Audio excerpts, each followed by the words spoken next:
કોઈ વરસાદ નહીં, ન પૂર્વ ચેતવણી, છતાં નેપાળ તિબેટ સરહદે અચાનક કેવી રીતે સર્જાયો 150 થી વધુ લોકોનો ભોગ લેનારો જળપ્રલય? ચીન અને નેપાળને જોડતા વેપારી માર્ગ અને ગ્યુરોંગ બોર્ડર પર કાદવ પાણીના પૂરથી કેવા દર્દનાક દ્રશ્યો સર્જાયા? નેપાળમાં પૂર અને ભૂસ્ખલનના કારણે સેંકડો શ્રદ્ધાળુઓ અને વિદેશી નાગરિકો ફસાયા. આખરે ભારતીય દૂતાવાસે મદદ માટે શું પગલાં ભર્યા? કુદરતી આપત્તિ વચ્ચે ભારત સરકારે પાડોશી ધર્મ નિભાવી કાઠમંડુ કઈ રાહત સામગ્રી પહોંચાડી? નમસ્કાર દર્શક મિત્રો, હું શાહીન ધ લોકસત્તા શોમાં આપનું સ્વાગત છે. નેપાળ અને તિબેટના સરહદી વિસ્તારોમાં અચાનક આવેલા વિનાશક પૂર અને ભૂસ્ખલને ભારે તબાહી મચાવી દીધી છે. કુદરતના આ પ્રકોપમાં 150 થી વધુ લોકોના મોત નીપજ્યા છે, જ્યારે કેટલાક લોકો હજુ પણ ગુમ હોવાના અહેવાલ છે. અહેવાલો મુજબ સૌથી વધુ ચિંતાજનક બાબત એ છે કે ગુમ થયેલા લોકોમાં કૈલાસ માનસરોવરની યાત્રાએ ગયેલા 100 થી વધુ ભારતીયો સહિત અનેક વિદેશી નાગરિકો પણ સામેલ છે. નેપાળના રસુઆ જિલ્લામાં ભોટેકોશી નદી અને રસુઆ ગઢી નજીક ભૂસ્ખલનને કારણે લહેંડે નદીનો પ્રવાહ રોકાતા અચાનક આવેલી આ આફતે લોકોને તૈયારીનો કોઈ જ મોકો આપ્યો નથી.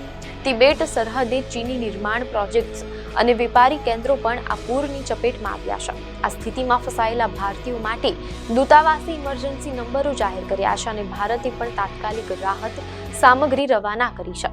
આખરે કેવી રીતે સર્જાઈ આ તારાજી? કૈલાસ માનસરોવર યાત્રીઓની વર્તમાન સ્થિતિ શું છે? આ વિશે આપણે વિગતવાર વાત કરીશું.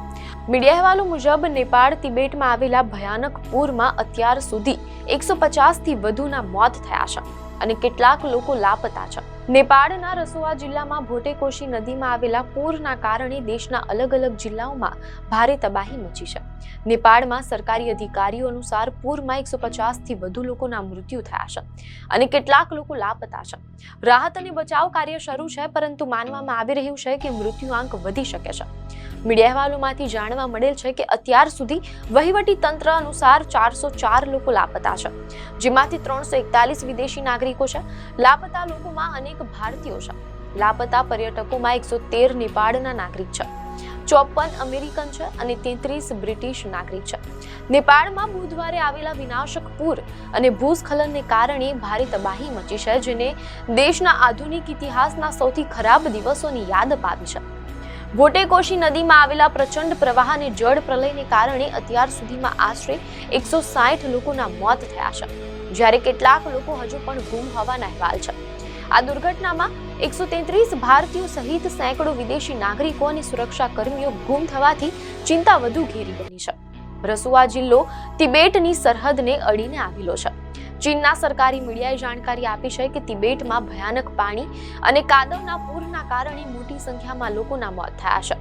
ઘણા લોકો હજુ પણ ગુમ હોવાનું જાણવામાં આવી રહ્યું છે.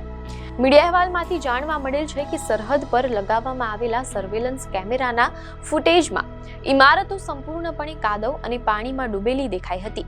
ચીનમાં કોઈ પણ આફતનું વાસ્તવિક પ્રમાણ સમજવું હંમેશા મુશ્કેલ રહેશે, પરંતુ જ્યારે ચીનના રાષ્ટ્રપતિ શી જિનપિંગ વ્યક્તિગત રીતે સૂચનાઓ આપે છે, ત્યારે સામાન્ય રીતે આ ઘટનાની ગંભીરતા કેટલી છે તે સમજાય છે. તેમણે રાહત બચાવ કામગીરી કરી રહેલા દળોને ગુમ થયેલા લોકોને શોધવા માટે દરેક શક્ય પ્રયાસ કરવા જણાવ્યું છે. અહેવાલો અનુસાર નેપાળને અડીને આવેલા તિબેટના વેપાર કેન્દ્રમાં કાદવ અને પાણીના પૂરના કારણે મોટી સંખ્યામાં લોકોના મોત થયા છે. ગ્યુરોંગ કાઉન્ટીના બોર્ડર પોસ્ટ પર થયેલી વિનાશક સ્થિતિના દ્રશ્યો સામે આવ્યા છે. આ પોસ્ટ મારફતે વેપાર થાય છે અને કૈલાસ માનસરોવર યાત્રા પર જતા શ્રદ્ધાળુઓ પણ અહીંથી પસાર થાય છે. ચીનના રાષ્ટ્રપતિ શી જિનપિંગે ગુમ થયેલા લોકોને પૂર્ણ શક્તિ સાથે શોધવાના આદેશ આપ્યા છે. સાથે જ તેમણે ભવિષ્યમાં આવી આફતો અટકાવવા માટે મજબૂત મોનિટરિંગ અને અર્લી વોર્નિંગ સિસ્ટમ સ્થાપિત કરવાની પણ વાત કરી છે. ગ્યુરોંગ કાઉન્ટીના બોર્ડર જ્યાં છે તે ચીન અને નેપાળ વચ્ચે પ્રવાસીઓ અને વાહન વ્યવહાર માટેનું મુખ્ય ક્રોસિંગ પોઈન્ટ છે. મીડિયાના અહેવાલમાંથી એમ પણ જાણવા મળેલ છે કે મીડિયા સાથે વાત કરતા સ્થાનિક કર્મચારીઓએ કહ્યું કે તિબેટના સરહદી વિસ્તારમાં ઘણા ચીની નિર્માણ પ્રોજેક્ટ્સના કામો પણ ચાલી રહ્યા હતા. ઘણી એજન્સીઓને બચાવ કામગીરીમાં જોડવામાં આવી છે. તેમાં લગભગ 200 જેટલા ભૂસ્તરશાસ્ત્રીય, ઇજનેરી અને ઇમરજન્સી રિસ્પોન્સ કર્મચારીઓની ટીમ સામેલ છે, જે recce drone, 3D laser scanner, life detector અને બચાવ સાધનોથી સજ્જ છે. મીડિયા અહેવાલો અનુસાર નેપાળ પર્વતારોહકો, ટ્રેકરો તેમજ હિન્દુ અને બૌદ્ધ તીર્થયાત્રીઓ માટે એક જાણીતી જગ્યા છે. આ સમય તિબેટના નગારી વિસ્તારમાં આવેલા માઉન્ટ કૈલાસની યાત્રા માટે પણ વ્યસ્ત સિઝન હોય છે, જે ચીનના નિયંત્રણ હેઠળ છે. કાઠમાંડુથી અહીં લગભગ 10 દિવસની યાત્રા યોજાય છે. હજારો શ્રદ્ધાળુઓ આ પવિત્ર સ્થળોના દર્શન માટે નેપાળની સરહદ પાર કરીને તિબેટ જાય છે. અહેવાલો મુજબ હવે નેપાળના પર્યટન અધિકારીઓનું કહેવું છે કે આમાંથી સેંકડો તીર્થયાત્રીઓ, જેમાં 100 થી વધુ ભારતીયો સામેલ છે, ગુમ હોવાનું માનવામાં આવે છે. નેપાળ ચીન સરહદ નજીક રાસુઆ ગઢી વિસ્તારમાં આવેલા ભૂસ્ખલનને કારણે લહેન્ડે નદીનો પ્રવાહ અચાનક અવરોધાઈ ગયો હતો. આ પ્રદેશમાં વરસાદ ન પડવાને કારણે સ્થાનિક લોકોને પૂરની કોઈ પૂર્વ ચેતવણી મળી શકી નહોતી, જેના કારણે તૈયારી કરવાનો સમય ન મળતા જાનમાલનું મોટું નુકસાન થયું હોવાનું સામે આવ્યું છે. પૂરના પાણી અને કાટમાળે ઘરો, વાહનો અને મહત્વપૂર્ણ પુલ જેવા માળખાને તણાવી દીધા છે. બીજી તરફ નેપાળમાં ભારતીય દૂતાવાસે પૂરમાં ફસાયેલા ભારતીય નાગરિકોની મદદ માટે ઇમરજન્સી નંબર જાહેર કર્યા છે. જ્યારે આ કપરા સમયમાં પાડોશી ધર્મ નિભાવતા ભારતે તાત્કાલિક સહાય મોકલવાનું શરૂ કર્યું છે. વિદેશ મંત્રી એસ જયશંકરે માહિતી આપી છે કે ભારતીય વાયુસેનાના C-130J વિમાન દ્વારા 10 ટન રાહત સામગ્રી કાઠમંડુ પહોંચાડવામાં આવી છે. આ સહાયતામાં કામચલાઉ તંબુઓ, ધાબળા, સફાઈ પુરવઠો, સોલર લેમ્પ અને જીવન રક્ષક આવશ્યક દવાઓનો સમાવેશ થાય છે.